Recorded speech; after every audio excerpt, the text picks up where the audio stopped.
Hello students, welcome back to Computer Science Exam Correct channel. So in this video we are going to solve previous year question paper of DSSB PGT Computer Science. देखिए मेरे पास काफ़ी शिकायतें आ चुकी है कि madam आप HSSC की तरफ ध्यान दे रहे हैं, प्लीज़ DSSB की तरफ भी ध्यान दीजिएगा TGT और PGT कंप्यूटर साइंस के लिए। तो मेरे पास ये क्वेश्चन पेपर है PGT कंप्यूटर साइंस का प्रीवियस ईयर का, वो मैं आपको इसका सोल्यूशन प्रोवाइड कराऊंगी। तो ये सबसे पहले इसमें आपको पता होना चाहिए कि यहाँ पर इस क्वेश्चन पेपर में मेरे पास 50 क्वेश्चंस है कंप्यूटर साइंस के। तो सबसे पहले हम इस वीडियो में डीबीएमएस के क्वेश्चन से स्टार्ट करेंगे जो कि 5 क्वेश्चन, उसके बाद हम नेक्स्ट सब्जेक्ट पिक करेंगे। तो वन बाय वन हम पूरे क्वेश्चन का सोल्यूशन मैं आपको यहाँ पर प्रोवाइड करा दूंगी। तो चलिए स्टार्ट करते हैं अपने फर्स्ट क्वेश्चन से। Which of the following is true? देखिए, a relation in 3NF is also in BCNF. A relation in BCNF is also in 3NF. There is no relation between BCNF and 3NF, or a relation in BCNF is in 3NF but not in 2NF। देखिए, अब आपको question के जो options given उनसे idea हो गया होगा कि ये नॉर्मलाइजेशन फॉर्म्स के बारे में आपसे डिस्कस करने जा रहा है। तो आपको ये डायग्राम याद होना चाहिए। नॉर्मल फॉर्म्स का मैंने भी अपने वीडियोस में इसको अपलोड किया हुआ है, अगर आपको डाउट है तो आप वहाँ पर भी देख सकते हैं कि यहाँ पर ये जैसे आपका सबसे इनर मोस्ट जो लेयर होती है, इनर मोस्ट जो सर्कल होता है वो क्या होता है आपका फर्स्ट एनएफ। नेक्स्ट जो हायर लेयर होती है वो है आपकी 2NF, ठीक है। After 2NF we have 3NF, ठीक है। And after 3NF what we have, ये डायग्राम थोड़ा सा गलत बन रहा है, अच्छे से नहीं बन रहा है क्योंकि हमारे पास थोड़ी रिसोर्सेज की कमी है, ठीक है। तो आप प्लीज इसे समझने की कोशिश कीजिएगा। देखिए, अब ये डायग्राम है, ठीक है। BCNF के बाद आपके पास आती है यहाँ पर 4NF आ जाएगी, और 4NF के बाद आपके पास आ जाएगी 5NF, ठीक है। तो ये हमारे पास जो है नॉर्मल फॉर्म्स का एक डायग्राम होता है। इस डायग्राम का मीनिंग आपको मैं बता देती हूँ। देखिए, कोई भी जब हायर नॉर्मल फॉर्म होती है वो सारी की सारी प्रॉपर्टीज अपनी लोअर फॉर्म्स की कंटेन करके रखती है, ठीक है। तो कहने का मतलब क्या हुआ कि अगर कोई नॉर्मल फॉर्म BCNF में है तो वो 3NF में होगी, ठीक है। और अगर कोई नॉर्मल फॉर्म 3NF में है तो वो 2NF में होगी, ठीक है। और 2NF में तो वो 1NF में होगी ही होगी, ठीक है। इसी तरीके से 4NF और 5NF का कॉन्सेप्ट है। तो अब हम ऑप्शन की तरफ देख लेते हैं। A relation in 3NF is also in BCNF। No, ये ऑप्शन रॉन्ग हुआ। क्यों? क्योंकि देखिए 3NF की हायर फॉर्म क्या है, BCNF है। तो जो रिलेशन 3NF में होगा वो 2NF में हो सकता है बट BCNF में नहीं होगा। अभी मैंने आपको बताया कि ये हायर जो लेयर होती है, नॉर्मल फॉर्म्स होती है, वो अपनी लोअर नॉर्मल फॉर्म्स की प्रॉपर्टीज को मेंटेन करके रखता है, ठीक है। सेकेंड ऑप्शन हमारे पास, a relation in BCNF is also in 3NF। ये देखिए, अगर कोई रिलेशन BCNF में है तो वो अपनी लोअर नॉर्मल फॉर्म 3NF में होगा ही होगा, अभी मैंने आपको डिस्कस किया था, ठीक है। तो आंसर जो होगा हमारा वो होगा ऑप्शन बी। फाइन। अब थर्ड ऑप्शन एक बार देख ले, there is no relation between BCNF और 3NF। 3NF और BCNF में रिलेशन है, ठीक है, क्योंकि 3NF की हायर नॉर्मल फॉर्म हमारे पास BCNF है। और a relation in BCNF is in 3NF but not in 2NF। देखिए, ऐसा कैसे हो सकता है कि जो रिलेशन BCNF में वो तो 3NF में होगा ही होगा, और जो रिलेशन 3NF में वो 2NF में होगा, ठीक है। 2NF में होगा वो 1NF में होगा, ठीक है। तो ये जो नॉट लगा है ये रॉन्ग है, इस वजह से हमारा ये ऑप्शन भी सेलेक्ट नहीं हो सकता। तो इस क्वेश्चन के लिए जो आंसर रहेगा वो हमारा रहेगा ऑप्शन बी, ठीक है। Next question. A relation which is in 3NF may still have some data redundancy because there may exist. देखिए, 3NF रिलेशन में कुछ ना कुछ डेटा रिडंडेंसी रहती है, और वो क्यों रहती है? Non trivial functional dependency involving prime attribute on the right hand side. Second है हमारे पास non trivial functional dependency involving prime attribute on the left hand side. Non trivial functional dependency involve only prime attributes and transitive functional dependency. देखिए, अब अगर non trivial functional dependency में आपको doubt है तो मैंने इसके रिलेटेड एक वीडियो ऑलरेडी अपलोड कर रखा है कि we have two types of the functional dependency, trivial और नॉन ट्राइवियल। ठीक है, तो प्लीज आप पहले आप उस वीडियो को चेक कीजिएगा। और अब हम 3NF की बात करें यहाँ पर क्वेश्चन के अकॉर्डिंग, तो 3NF के अंदर मान लीजिए there is one functional dependency from x to y। ठीक है, तो 3NF के अंदर क्या कंडीशन है कि x must be a super की, ठीक है, और y set of prime attribute. Fine, तो यानी कि क्या हुआ कि जो राइट हैंड साइड में वहां पर आपकी कैंडिडेट की या सुपर की होगी, और लेफ्ट हैंड साइड में जैसे x है, लेफ्ट हैंड साइड में x है, तो वो क्या कि लेफ्ट हैंड साइड में जो भी एट्रीब्यूट होगा वो क्या होगा, सुपर की या कैंडिडेट की होगा। और जो राइट हैंड साइड में जैसे यहाँ पर y है, वो क्या है, प्राइम एट्रीब्यूट का सेट होगा। देखिए ये जो कंडीशन है ये हमारे पास है 3NF की कंडीशन। ठीक है, और 3NF को अगर रिवाइज करना चाहते हैं तो इससे भी रिलेटेड मैं वीडियो अपलोड कर चुकी हूँ। ठीक है, अब हम ऑप्शन की तरफ चलते हैं। Non trivial functional dependency involving prime attribute on the right hand side, बिल्कुल ठीक है। राइट हैंड साइड में क्या है आपके पास, प्राइम एट्रीब्यूट्स हैं। सेकेंड है हमारे पास non trivial functional dependency involving prime attribute on the left hand side. No, right hand side में प्राइम एट्रीब्यूट होता है, लेफ्ट हैंड साइड में क्या होता है, सुपर की और कैंडिडेट की होती है। नेक्स्ट है हमारे पास non trivial functional dependency involving only prime attribute. ये ऑप्शन भी ठीक है, अभी बताती हूँ कैसे। और डी ऑप्शन क्या है, ट्रांजिटिव फंक्शनल डिपेंडेंसी। देखिए ये ऑप्शन गलत है, क्योंकि 3NF में अगर कोई नॉर्मल फॉर्म है तो वो ट्रांजिटिव डिपेंडेंसी वहां पर नहीं होती। ठीक है, तो ऑप्शन बी और डी तो एकदम से इनकरेक्ट है। अब बात आती है ऑप्शन ए और सी की। ए ऑप्शन आपका ठीक है क्योंकि राइट हैंड साइड में हमारे पास प्राइम एट्रीब्यूट होते हैं। सी ऑप्शन इसलिए ठीक है क्योंकि प्राइम एट्रीब्यूट जो होते हैं इसके लेफ्ट हैंड साइड में हम सारे के सारे प्राइम एट्रीब्यूट को ही कंसीडर करते हैं। देखिए अगर आपके पास इस क्वेश्चन में दो ऑप्शन गिवन होते हैं, जैसे कई बार होता है कि आपके पास ए सी के कॉम्बिनेशन में आंसर पूछ लिया जाए, ए सी है, बी सी है या बी डी, इस तरीके से कॉम्बिनेशन में अगर आंसर पूछा जाता है तो दोनों ही आंसर करेक्ट हैं। ठीक है, तो ए और सी जहां पर होगा वो आपको करेक्ट लगाना है। और अगर यहाँ पर आपके पास कोई चॉइस नहीं है तो ऐसे क्वेश्चन में क्या होता है कि बेस्ट सुटेबल जो आंसर होता है उसको कंसीडर किया जाता है। तो बेस्ट सुटेबल जो आंसर है वो हमारे पास क्या है, ऑप्शन ए है। क्योंकि राइट हैंड साइड में वी आर 100% अश्योर कि राइट हैंड साइड में हमारे हमेशा ही क्या होंगे, प्राइम एट्रीब्यूट होंगे। यहाँ पर सी में क्या है कि इन्वॉल्विंग ओनली प्राइम एट्रीब्यूट। ठीक है, तो यहाँ पर हम जब हमारे पास 3NF की बात होती है तो हम क्या करते हैं, लेफ्ट हैंड साइड में कैंडिडेट की होती है, ठीक है, और राइट हैंड साइड में प्राइम एट्रीब्यूट होते हैं। तो यहाँ पर इसकी थोड़ी सी जो प्रायोरिटी है वो कम हो जाती है, इसलिए ऑप्शन ए ठीक है। अदरवाइज कॉम्बिनेशन में अगर पूछा जाएगा तो आप ऑप्शन ए और सी दोनों को ही करेक्ट करेंगे। और फॉर द टाइम बीइंग अगर आपके पास ऑप्शंस कॉम्बिनेशन में नहीं है तो ऑप्शन जो रहेगा हमारा वो क्या रहेगा, ए। फाइन, नेक्स्ट क्वेश्चन की तरफ चलते हैं। ए शेड्यूल एस गिवन है आपके पास और यहाँ पर कुछ ट्रांजेक्शन्स गिवन है। ठीक है, और if the above schedule is serialisable which one is equivalent. देखिए स्टूडेंट्स, अभी जो मैं वीडियोस अपलोड कर रही हूँ DBMS के वो शेड्यूल से रिलेटेड ही कर रही हूँ, सीरियलाइजेबिलिटी से रिलेटेड ही कर रही हूँ। आप लोगों को पता नहीं ऐसा क्यों लगता है कि मैं DSSS PGT के लिए तैयारी नहीं करवा रही हूँ। देखिए जो थ्योरेटिकल पार्ट है वो आपका हर टेस्ट के लिए इतना ही इम्पॉर्टेंट है, चाहे आप TGT की तैयारी कर रहे हैं या PGT की करें या UGC नेट या गेट की प्रिपरेशन कर रहे हैं। ठीक है, देखिए ये बहुत अच्छा क्वेश्चन है, ये गेट और नेट के स्टैंडर्ड का क्वेश्चन है, लेकिन यहाँ PGT कंप्यूटर साइंस में DSSS में पूछा गया है। तो इसलिए कोई भी टॉपिक आपको ऐसे नहीं छोड़ना है, हर एक टॉपिक पर फोकस करना है, और इसके लिए आप मेरे वीडियोस को देखेंगे प्रॉपरली और प्रैक्टिस करेंगे क्वेश्चंस की।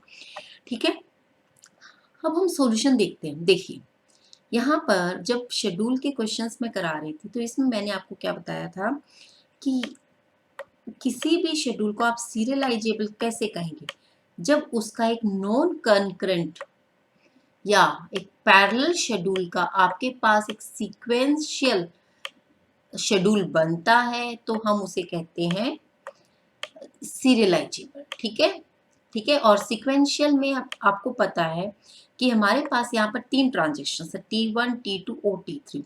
तो 3 ट्रांजेक्शन हैं, तो इसका फैक्टोरियल क्या होगा? इसका फैक्टोरियल होगा 6। तो हमारे पास 6 सीरियलाइजेबल ट्रांजेक्शन्स के शेड्यूल होंगे जो कि पॉसिबल होंगे, लाइक T1 T2 T3। ठीक है, इस तरीके से T1 T3 T2 T2 T3 T1। ठीक है, इस तरीके से हम जम्बल्ड करके हमारे पास 6 बनते हैं। ठीक है, तो क्वेश्चन ये भी पूछा जा सकता है एग्जाम में कि आप कितने पॉसिबल कॉम्बिनेशंस बन सकते हैं एक शेड्यूल के। आपके पास नंबर ऑफ ट्रांजेक्शन्स गिवन होंगे, तो आपको क्या करना है, उसका एक सीधा फैक्टोरियल निकाल लेना। ठीक है, तो अब हम इस क्वेश्चन को देखते हैं। देखिए, यहाँ पर आपके पास जो डेटा आइटम वो ए, बी और सी, 3 डेटा आइटम। ठीक है, तो सबसे पहले हम ट्रांजेक्शन T2 के read of A data item को उठाते हैं। ट्रांजेक्शन T2 ने स्टार्ट किया यहाँ पर। उसके बाद देखो, ट्रांजेक्शन T1 ने कुछ, T3 ने कुछ नहीं किया। उसके बाद अगेन ट्रांजेक्शन T2 ने उस पर राइट ऑपरेशन परफॉर्म किया। ठीक है, देन ट्रांजेक्शन T1 ने रीड ऑपरेशन परफॉर्म किया। Fine, and after that transaction T1 ने ही उस पर राइट ऑपरेशन परफॉर्म किया। यानी कि हम कहाँ जा रहे हैं, T2 से हम T1 की तरफ जा रहे हैं। ठीक है, पहले T2 ने ए डेटा आइटम पर ऑपरेशंस परफॉर्म किया, उसके बाद T1 ने किया। ठीक है, अब हम दूसरा कलर सेलेक्ट कर लेते हैं। अब देखिए, अब आपके पास जो डेटा आइटम ए था उसका सॉल्यूशन तो मिल गया आपको। अब हमारे पास है डेटा आइटम बी। बी का क्या करना, T3 से स्टार्ट किया इसने। T3 के बाद कहाँ आ गए हम, T3 पर ही है। पहले इसने रीड ऑपरेशन परफॉर्म किया T3 ने, उसके बाद राइट ऑपरेशन परफॉर्म किया। इसके बाद क्या किया, T2 ने डेटा आइटम बी पे रीड ऑपरेशन परफॉर्म किया। ठीक है, यानी कि क्या हुआ, T3 से कहाँ गए हम, T2 की तरफ गए। फाइन, ठीक है। अब हमारे पास एक और डेटा आइटम बचता है, वो है हमारे पास सी। अब देखिए, कलर कोई अच्छा सा सेलेक्ट नहीं हुआ मुझे लगता है।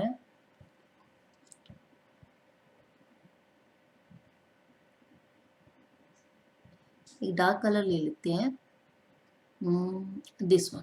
ठीक है, अब देखिए नेक्स्ट आइटम है आपके पास सी। T2 ने रीड ऑपरेशन परफॉर्म किया, अगेन T2 ने राइट ऑपरेशन परफॉर्म किया। उसके बाद कहाँ गए, T1 ने उस पर रीड ऑपरेशन परफॉर्म किया। यानी कि क्या हुआ, T2 से हम कहाँ जा रहे हैं, T1 की तरफ जा रहे हैं। ठीक है, तो ये ऑलरेडी आपके पास एरो, इसलिए हम दोबारा बनाने की जरूरत नहीं है हमें। इस तरीके से आपने एक प्रेसिडेंस ग्राफ बना लिया। प्रेसिडेंस ग्राफ बनाने के बाद आपको देखना कि यहाँ पर एक साइकिल जनरेट हो रहा है, जी नहीं, यहाँ पे साइकिल जनरेट नहीं हो रहा है। ठीक है, साइकिल जनरेट कब होता है, जब T1 से T3 की तरफ ये वाली एरो होती, तो वो एरो है नहीं। ठीक है, यानी कि ये जो शेड्यूल है सीरियलाइजेबल हो सकता है। अब सीरियलाइजेबल कैसे हो सकता है, अब आपके पास तो गिवन ऑप्शंस हैं ये वाले। अब देखिए, आपको फाइंड आउट करना कि कौन सा शेड्यूल जो है ऑप्शन गिवन में से सीरियलाइजेबल होगा। इसके लिए आपको क्या करना पड़ेगा, आपके पास T1 T2 T3, इन तीनों नोड का क्या करना पड़ेगा, आपको इनकी इन डिग्री निकालनी पड़ेगी, T1 की, T2 की और T3 की। अब T1 की इन डिग्री क्या है, इन डिग्री का मीनिंग क्या होता है, इनकमिंग एरोज कितनी आ रही है T1 की तरफ, एक ही आ रही है, T2 से T1 की तरफ। फाइन, एक इन डिग्री होगी इसकी। सिमिलरली T2 की इन डिग्री क्या है, T2 की इन डिग्री भी एक ही है जो कि T3 से आ रही है, that is also equivalent to 1। T3 की इन डिग्री क्या है, कोई भी नहीं, क्योंकि कोई एरो यहाँ से नहीं, इसकी तरफ नहीं आ रही है, यहाँ से एक आउटगोइंग एरो है। ठीक है, तो T3 की यहाँ पर जो इन डिग्री है वो है 0। तो सबसे पहले आपको वो ट्रांजेक्शन यहाँ से रिमूव करनी है जिसकी इन डिग्री सबसे कम हो। तो इन डिग्री जो है सबसे कम किसकी है, T3 की। आपने यहाँ से हटा दिया, तो एक सीक्वेंस में यहाँ पर ऐड कर देते हैं। एक सीक्वेंस में हमने यहाँ पे T3 उसको ऐड कर लिया। ठीक है, अब देखो T3 को यहाँ से रिमूव करते ही T2 और T3 का भी कनेक्शन डिस्ट्रॉय हो जाएगा। ठीक है, अब देखिए अगर डिस्ट्रॉय हो जाता है तो T2 की इन डिग्री क्या आ रही है, कोई भी नहीं आ रही है। ठीक है, ये भी 0 हो जाएगा। यहाँ इसको भी रिमूव कर देते हैं ग्राफ से और यहाँ पर हम T2 लिख लेते हैं। ठीक है, अब देखो T2 को भी रिमूव कर दिया आपने तो ये एरो भी यहाँ से रिमूव हो जाएगी। एरो रिमूव होते क्या होगा, T1 की डिग्री भी क्या हो जाएगी, 1 से 0 हो जाएगी। तो जो सीरियलाइजेबल शेड्यूल आपको मिलेगा वो क्या मिलेगा, T3, T2 और T1 मिलेगा।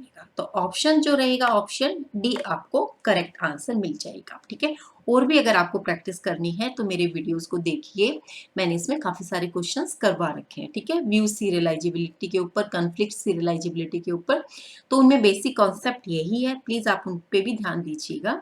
ठीक है, अब आते हैं नेक्स्ट क्वेश्चन की तरफ। ये थोड़ा सा मैंने हैंड रिटन दिया था क्योंकि पता है कि इसमें बहुत सारे सिंबल्स यूज होते हैं जिनको टाइप करने में थोड़ा सा टाइम लगता है ढूंढने में सिंबल्स को। ठीक है, consider the following schema. Employ है आपके पास, 3 स्कीमा है, एम्प्लॉय है, वर्क्स है और कंपनी नेम है। ठीक है, the relational algebraic expression for the name of all employees who live in the same city as the company for which they work in। तो क्या पूछा गया है, उन एम्प्लॉयज के नाम बताओ जो सेम सिटी में रहते हैं जिस सिटी में वो कंपनी में काम करते हैं। ठीक है, यानी कि क्या हुआ, आपको पर्सन नेम फाइंड आउट करके देने हैं। ठीक है, तो ऑप्शन जो है आपके पास, ये प्रोजेक्शन का सिंबल होता है। प्रोजेक्शन का मतलब क्या होता है कि प्रोजेक्शन हम किस लिए यूज करते हैं कि जब आपको एक पर्टिकुलर कॉलम सेलेक्ट करना है। पर्टिकुलर कॉलम क्या है, आपको पर्सन नेम, आपके पास एक पर्टिकुलर कॉलम है, कॉलम सेलेक्ट करने के लिए हम प्रोजेक्शन लगाते हैं और रो को सेलेक्ट करने के लिए हम ये वाला सिंबल लगाते हैं, सेलेक्ट लगाते हैं। ठीक है, तो ये भी क्वेश्चन कई बार पूछ लिया जाता है, ये रो को सिलेक्ट करता है और ये जो पाई सिंबल होता है, प्रोजेक्शन बोलते हैं जिसको, ये करता है आपकी कॉलम को सिलेक्ट करता है। अब इसने पूछा कि एग्जैक्टली उन लोगों के ही नाम बताओ, उन एम्प्लॉयज के ही नाम बताओ जो सेम सिटी में रहते हैं जहां पर आपकी वो जिस कंपनी में वो काम करते हैं। ठीक है, और जहां पर वो कंपनी उसमें, यानी कि आपको सिर्फ उन्हीं के नाम निकालने, ना उससे ज्यादा ना उससे कम। देखिए यहाँ पर जो ये सिंबल्स दे रखे हैं ये ज्वाइन के दे रखे हैं। ठीक है, ये आपका आउटर ज्वाइन का सिंबल है, ये आपका सिंपल ज्वाइन है। ठीक है, ये आउटर ज्वाइन है, ये आउटर ज्वाइन है। आउटर ज्वाइन का क्या मतलब होता है, आउटर ज्वाइन में हम क्या करते हैं कि जो कंडीशन आपकी मैच हो रही है वो तो है ही, उसके बाद कुछ एक्स्ट्रा जो आपके पास एंट्रीज है वो भी इंक्लूड होती है। जैसे यहाँ पर एम्प्लॉय और वर्क्स है। ठीक है, जो एंट्रीज एम्प्लॉय जो वर्क्स में मिलेंगी एम्प्लॉय के रिगार्डिंग वो तो हम लेंगे ही लेंगे, एक्स्ट्रा जो वर्क में एंट्री होंगी उनको भी कंसीडर करेंगे। ठीक है, तो इसका जो ये आपका ज्वाइन होता है, आउटर ज्वाइन होता है, लेफ्ट और राइट ज्वाइन होते हैं। ठीक है, तो ये राइट ज्वाइन है, तो इसमें एक्स्ट्रा भी एंट्री आएंगी जो कि हमें नहीं लेनी है। तो कहने का मतलब क्या हुआ कि एग्जैक्टली हमें सिर्फ उन्हीं पर्सन के नेम चाहिए जो उसी कंपनी में काम करते हैं, जो कंपनी उसी सिटी में है। ठीक है, तो देखिए एक्स्ट्रा कुछ भी नहीं चाहिए, इसलिए आप ज्वाइन आउटर ज्वाइन को तो भूल जाओ। फाइन, अब आपके पास फोर्थ ऑप्शन आता है, projection person name employ join works join company. तो ये जो ऑप्शन रहेगा ये डी ऑप्शन करेक्ट रहेगा, क्योंकि एग्जैक्टली ये जो क्वेरी है आपको उन्हीं लोगों की डिटेल प्रोवाइड कराएगी जो सेम कंपनी में काम कर रहे हैं और सेम सिटी में रहते हैं। ठीक है, तो ये रहेगा आपका ऑप्शन डी। ठीक है, ये ध्यान रखना कि आउटर ज्वाइन में एक्स्ट्रा जो आपकी रोज होंगी वो आ सकती हैं जबकि आपको एक्स्ट्रा रोज नहीं चाहिए। ठीक है, ये एटलीस्ट के केस में होता है कि कम से कम इतनी एंट्रीज हों, तो वहां पर हम ज्वाइन की आउटर ज्वाइन की बात करते हैं। तो यहाँ पर एग्जैक्ट अगर आपको अमाउंट चाहिए तो वहां पर आपका ज्वाइन लगेगा।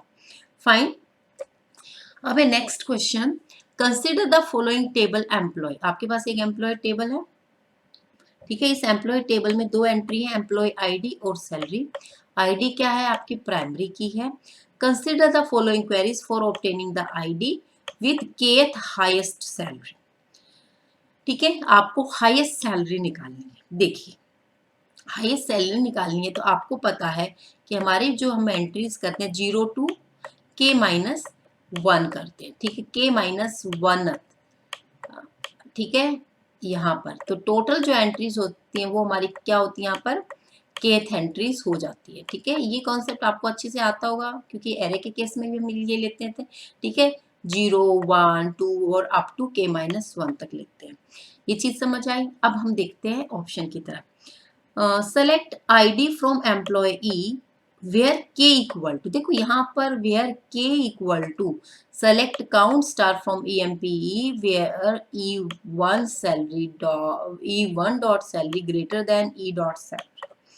यहाँ पर क्वेरी बिल्कुल ठीक है, क्योंकि यहाँ पर क्या करेगा, जो इनर क्वेरी है वो क्या सिलेक्ट करके देगी, काउंट करेगी उन एम्प्लॉय को जिनकी सैलरी ज्यादा है, हाईएस्ट सैलरी है, ठीक है। और आउटर क्वेरी क्या करेगी, उस आईडी को, उस पर्टिकुलर एम्प्लॉय की आईडी को फाइंड आउट करेगी जिसकी हाईएस्ट सैलरी है। लेकिन यहाँ पर के है, के का मतलब क्या होगा कि यहाँ पर एक ये ज्यादा के लिए बात करा, ठीक है। तो ऑप्शन जो केथ है, यानी कि आपके पास यहाँ पर ये जो केथ होगा, k-1 के बाद जो केथ आता है उसके बारे में ये बात करें, यानी कि एक एंट्री आपके पास ज्यादा आएगी। तो ये क्वेरी आपकी इस वजह से रॉन्ग हो जाएगी। नेक्स्ट क्वेरी क्या, select ID from the employ ID where k-1, k-1 क्या है, टोटल एंट्रीज क्या है, k-1 ही तो है, वहीं से तो सर्च करोगे, यहाँ तो ज्यादा जा रहा था आपका। k-1 आपके पास मैक्सिमम एंट्रीज है, वहां से सर्च करके आपको बताना है कि किस एम्प्लॉय की सैलरी जो हाईएस्ट, तो हो जाएगा ये सर्च इजीली k-1 से, और ये फाइंड आउट करके देगा आपको कि जिस एम्प्लॉय की सैलरी ज्यादा होगी उसका आईडी ये डिस्प्ले करा देगी क्वेरी। तो ये ऑप्शन जो है ये बिल्कुल करेक्ट होगा। तो यहाँ पर आपके पास only query 1 no, only query 2 yes, none of above wrong, both दोनों नहीं चल सकती, ठीक है। तो ऑप्शन बी जो होगा इसके लिए करेक्ट होगा, ठीक है। तो ये तो देखो पूछा गया यहाँ पे हाईएस्ट सैलरी की बात हो रही है, कई बार पूछा जाता है सेकंड हाईएस्ट सैलरी, ठीक है। मोस्ट ऑफ द टाइम तो सेकंड हाईएस्ट ही पूछा जाता है, इन्होंने पता नहीं क्यों पूछा हाईएस्ट का, सेकंड हाईएस्ट में थोड़ा सा कंफ्यूजन करने के लिए ये लोग पूछते हैं। सेकंड हाईएस्ट में क्या होगा, k-1 की बजाय क्या आ जाएगा, वेयर 2-1, ठीक है। तो जो भी आपसे पूछा जाए वहां पर के की वैल्यू को पुट कर दो, सेकंड है थर्ड है, के की वैल्यू को पुट कर देंगे तो आपका जो है आंसर मिल जाएगा। तो स्टूडेंट्स ये थे कुछ इंपॉर्टेंट क्वेश्चंस, आप इनकी प्रैक्टिस कीजिएगा। हाँ, मैं इस क्वेश्चन पेपर का PDF डिस्क्रिप्शन बॉक्स में प्रोवाइड करा दूंगी, क्योंकि यहाँ पर विजिबिलिटी थोड़ी सी कम है, ठीक है, क्योंकि मुझे लिखने पड़ रहे हैं क्वेश्चंस। तो आज के लिए इतना ही। अगर आपको ये वीडियो पसंद आता है तो प्लीज़ इसे लाइक शेयर करना ना भूलें, कमेंट जरूर कर दीजिएगा जो मेरे लिए मोटिवेशन है, ठीक है। अगर आप कमेंट्स करेंगे तो मुझे भी लगेगा कि हाँ मेरे स्टूडेंट कुछ सीरियस है मेरी पढ़ाई को लेकर, अपने एग्ज़ाम को लेकर, ठीक है। और अगर आपने मेरे चैनल को सब्सक्राइब नहीं किया है तो जल्दी से बेल आइकन को प्रेस कर दीजिएगा, ताकि आपको आने वाले वीडियोज़ का नोटिफिकेशन मिल सके, और इस PGT कंप्यूटर साइंस के जो आगे कॉन्टिन्यूएशन के क्वेश्चंस हैं उनका सॉल्यूशन भी आपको इजीली मिल सके। तो आज के लिए इतना ही, आगे मिलते हैं नेक्स्ट वीडियो में नेक्स्ट क्वेश्चन के साथ, तब तक के लिए थैंक यू वेरी मच।